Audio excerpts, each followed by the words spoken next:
Bismillahirrahmanirrahim. Assalamualaikum warahmatullahi wabarakatuh. Alhamdulillahirrabbilalamin. Allahumma salli ala Muhammad wa ala ali Muhammad. Apa kabar teman-teman semuanya? Bertemu lagi dengan saya di channel Mahkota Hakim. Ya seperti biasa ya, sebelum materi jangan lupa tuliskan doa terbaik Anda ya di kolom komentar. Itu selalu saya ingatkan teman-teman semua. Dan saya nggak akan pernah bosan untuk mengajak kita semua untuk terus berdoa sama Allah. Nah salah satunya tuliskan saja doa terbaik Anda di kolom komentar. Insya Allah deh teman-teman semuanya, percaya banget dengan omongan saya. Ya hari ini mungkin doa kita belum dikabulkan sama Allah. Kita sudah banyak berdoa kok belum Allah kabulkan. Tapi percaya deh, Allah itu nggak ingkar janji. Insya Allah satu saat nanti doa Anda pasti dikabulkan sama Allah. Hari ini mungkin Anda menangis karena ujian, karena masalah. Tapi percaya deh, ke depan harinya Anda menangis bukan lagi karena ujian, tapi Anda menangis akan bahagia karena doa-doa Anda sudah dikabulkan oleh Subhanahu wa Ta'ala. Salah satunya insya Allah doa Anda pasti dilunaskan sama Allah Subhanahu wa Ta'ala.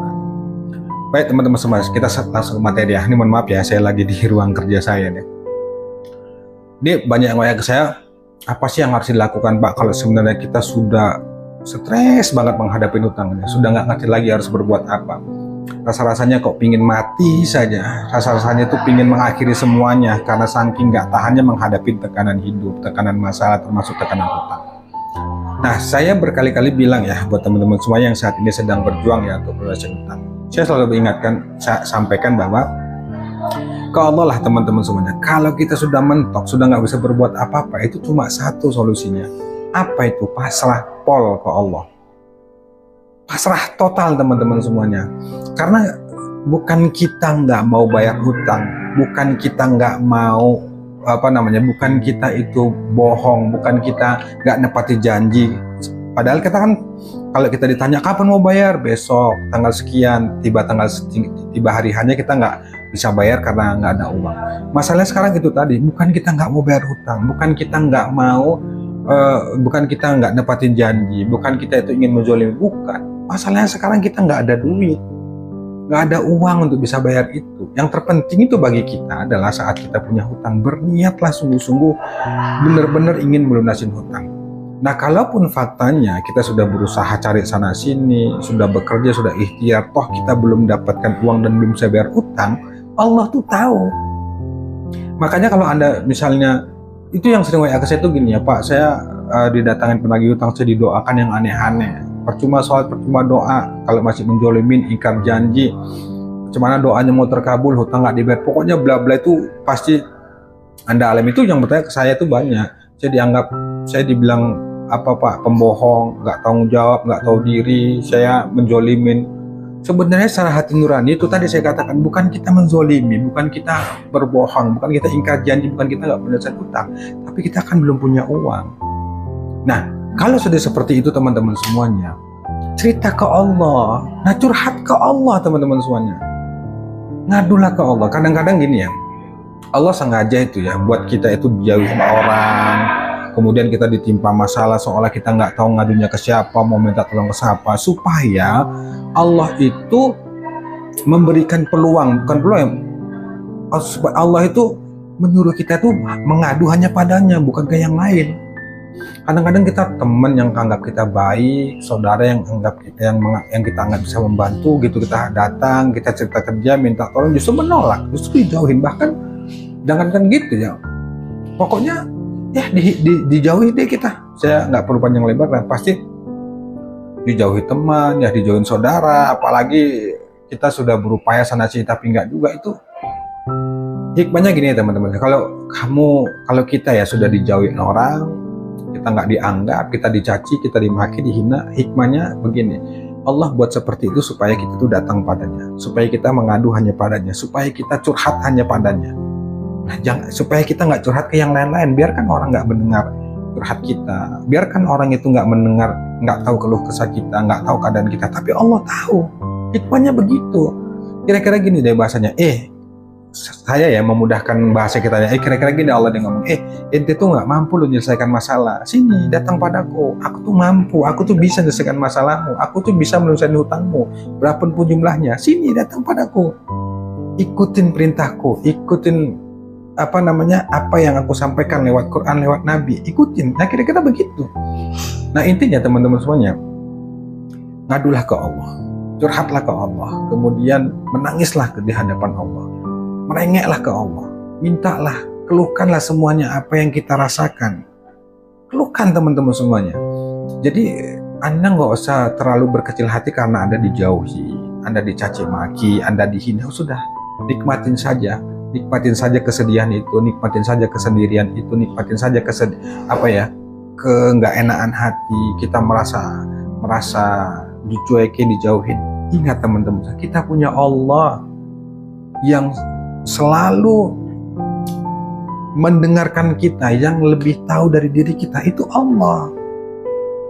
Kadang-kadang gini ya, bahkan tuh saya kadang kalau sudah berdoa sama Allah itu bukan lagi meminta, saya curhat, cerita ke Allah.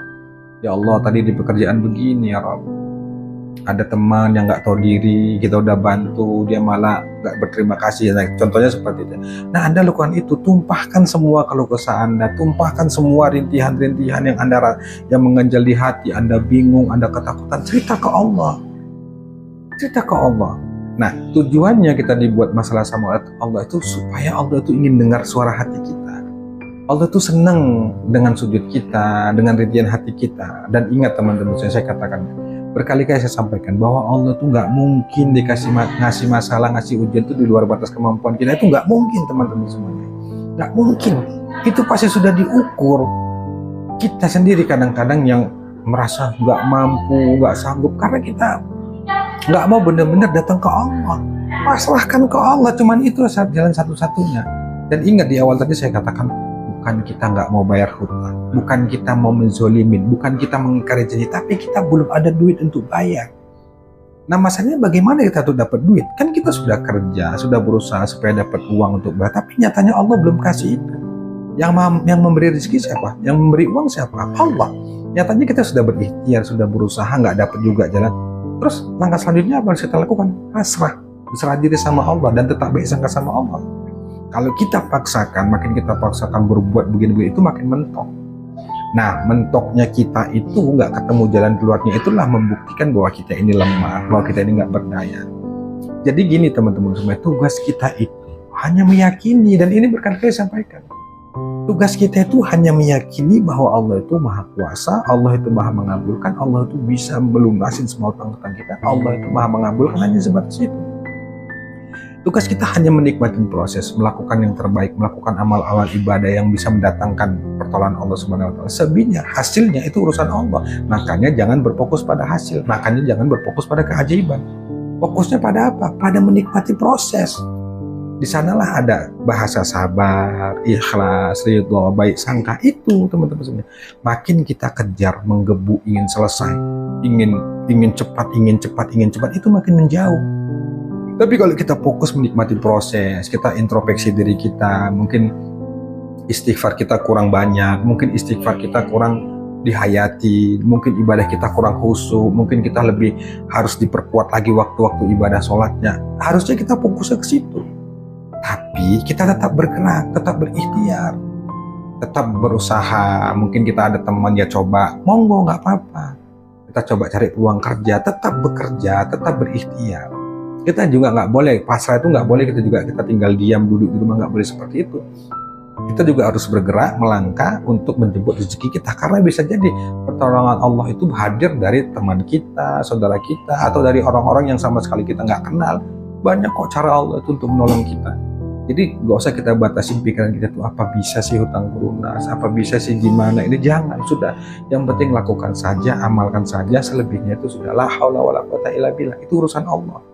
Kita nggak bisa memaksa semuanya itu harus sesuai dengan keinginan kita, nggak bisa teman-teman semuanya. Yang terpenting kita tetap baik sangka sama Allah, terus berdoa sama Allah, apapun kondisi yang kita alami, kita lagi capek, lagi down, pokoknya lagi bener-bener nggak enak hati, ya sudah, lepaskan ke Allah. Mau gimana lagi? Kita ini hamba, kita ini benar-benar nggak bisa berbuat apa-apa tanpa izin Allah. Makanya ya sudah, tarik nafas, ucapkan la haula wala quwata illa billah, ya Allah aku lemah, aku nggak punya kekuatan, semuanya aku serahkan padamu ya Allah. Sudah, hanya sebatas itu. Untuk besok hari bagaimana misalnya dia memaki, menghina segala macam, ya sudah, hadapi lagi. Apapun yang terjadi, ya itulah yang terbaik. Karena kita nggak bisa memaksa teman-teman semuanya. Kita cuma bisa berikhtiar, berdoa, berusaha, selebihnya itu urusan Allah. Jadi kita nggak bisa memaksa, mau kita seperti ini, mau kita seperti itu, nggak bisa teman-teman semuanya. Itu sudah wilayahnya Allah, keajaiban solusi itu ada pada Allah. Makanya berfokuslah pada perbaikan diri, perbaikan ibadah, sambil kita perbaiki niat kita, terus berikhtiar, ya melebarkan relasi atau banyak kenalan, sering silaturahim, ya lakukan itu. Aktivitas seperti biasa, kerja ya kerja, ibadah tapi ditingkatkan terutama malam hari. Dalam saat kita aktivitas bekerja jangan tinggalkan sholawat, istighfar, berzikir sama Allah. Itu yang insya Allah bisa mengundang datangnya pertolongan Allah. Itu teman-teman semua menurut saya. Jadi jangan langsung putus asa, insya Allah pasti tolong sama Allah. Wallahu a'lam bishawab. Wassalamualaikum warahmatullahi wabarakatuh.